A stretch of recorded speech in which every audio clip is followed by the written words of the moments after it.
As you're getting ready to winterize your camper, you want to make sure that you have some sort of a regulator on the air pressure so that way you don't overpressure and destroy your water lines.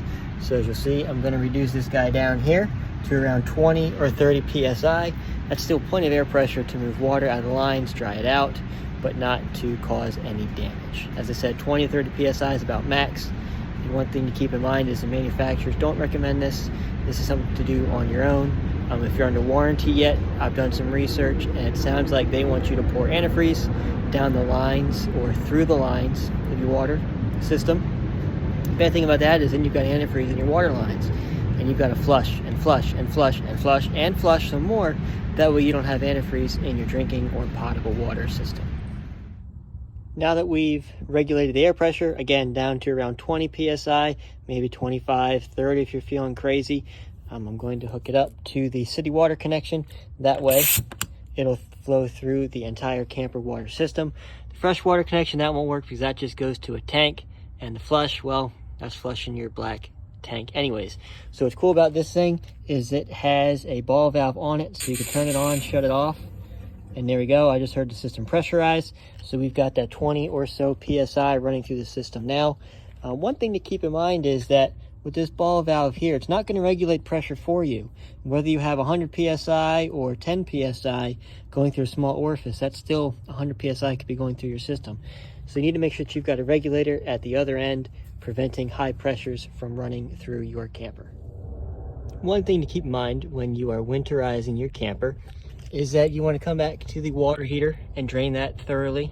So in my particular case, I've got the anode rod here. I've got an 1 1/8" socket, and that worked pretty well, but I'd much prefer to have an 1 16", so that is on my shopping list for things that I need. But just also be aware, before you pressurize this thing, there is a lot of water in here. As you can see, I found out the hard way that water and the extra pressure, even though you turn it off, drain it out, there's still some residual, and that had a bit of a, let's say, explosive effect because I got water and some of that corroded sacrificial rod throughout the water heater area here. So just keep that in mind, folks. Make sure the pressure's off and the water is out of your water heater before you turn it on at your water connection. Here's a look at the rod now that it's removed. You heard me say before, it is sacrificial. There's a whole lot of chemistry that goes into it, but really all the minerals and stuff in water would attack your water heater, especially when heated, if it weren't for the sacrificial rods. This is designed to be eaten away, calcified, corroded, all that nasty stuff. So that way it happens to this rod that you can replace at a reasonable price as compared to an entire water heater. So this is actually not too bad looking. We've got, I'd say, about half-life left. It's really attacked this area here. So I'd say next year, maybe in the spring, I will look at replacing this with a new one. But in the meantime, the water's drained. There's no more coming out. So I'm going to wrap this with Teflon tape so it doesn't leak and put this back in, and I will continue winterizing the rest of my camper. Once you have your air hooked up, make sure it's regulated. You've got your water heater drained already, the sacrificial rod. Come inside and really at all of your water sources. And we've got an outside shower. This is our main sink dishwashing area. We've got the shower as well as the lavatory sink. Just go to them and make sure that when you turn it on, it's a mist. You do cold, you do hot, you do them all separate.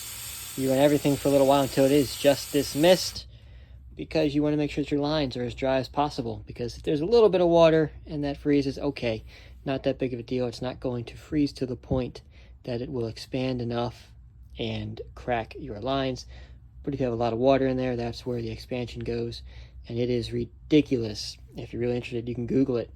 The amount of pressure that water freezing, turning into ice, exerts on pipes or whatever is trying to confine it. So again, just make sure that you are mostly a mist. You're not getting any type of water, solid water out.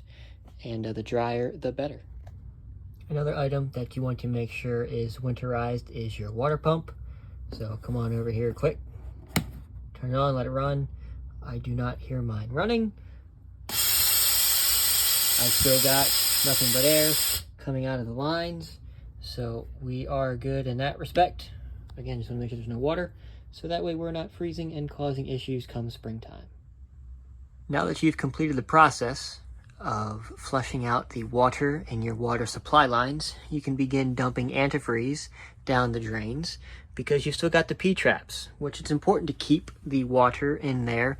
That way you keep the fumes and bad aromas of the gray and black tanks from entering the camper while it sits for the winter.